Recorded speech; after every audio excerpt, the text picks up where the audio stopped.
Mga katrops, welcome back ulit sa aking channel, Sports React PH. At ngayon nga ay pag-uusapan natin ang naibalitang rason bakit hindi masyadong pinaglaro si Tyrese Haliburton sa Team USA. Pag-uusapan na rin nga natin dito sa ating panibagong video ang lumabas na bagong 3-team trade para sa Los Angeles Lakers.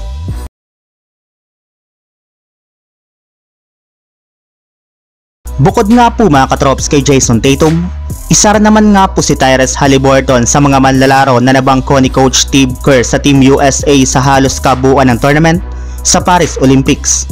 Yes, majority nga po sa kanilang mga laro ay hindi siya binigyan ng playing time, at kung sakali man nga po na paglaruin nila ito ay bibigyan lamang nga po nila siya ng kaunting minuto.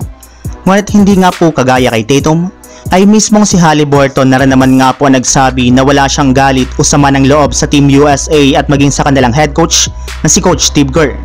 Sa katunayan, masayang masaya pa nga po siya dahil kahit wala nga po siyang naiambag sa Team USA ay nagawa nga po niyang makuha ang kanyang kauna-unahang gintong medalya sa Paris Olympics.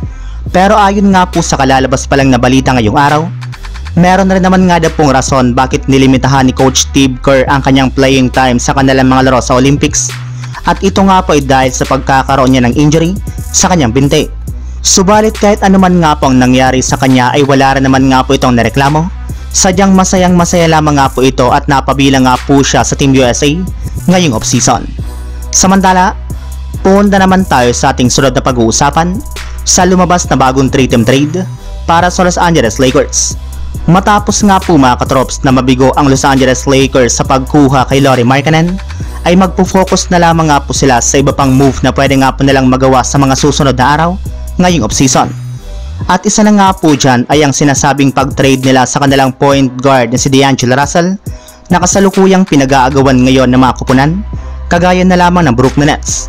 Sa katunayan, maaari nga pong gumawa dito ang Los Angeles Lakers ng 3-team trade scenario kasama ang mga kupunan ng Brooklyn Nets at ng Atlanta Hawks. Bali dito nga po ay makukuha ng Atlanta Hawks si Gabe Vincent at Jared Vanderbilt.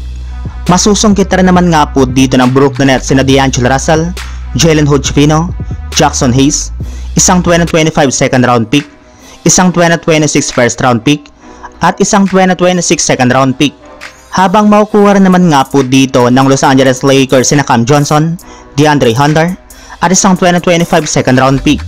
Sa ganitong paraan nga po mga katrops ay magkakaroon na dito ang Lakers ng at least dalawang bagong 3-and-D player na makakatulong sa kanilang team, lalong-lalo na kina LeBron James at Anthony Davis na mag-stretch ng floor at dumepensa sa mga best players ng kanilang kalaban. So yun lang mga katrops, ang handog kong story ngayong araw. Sana nag-enjoy kayo, please like and subscribe my YouTube channel, Sports React PH, para sa iba pang story at update patungkol sa NBA. Kita-kits muli sa ating susunod na video.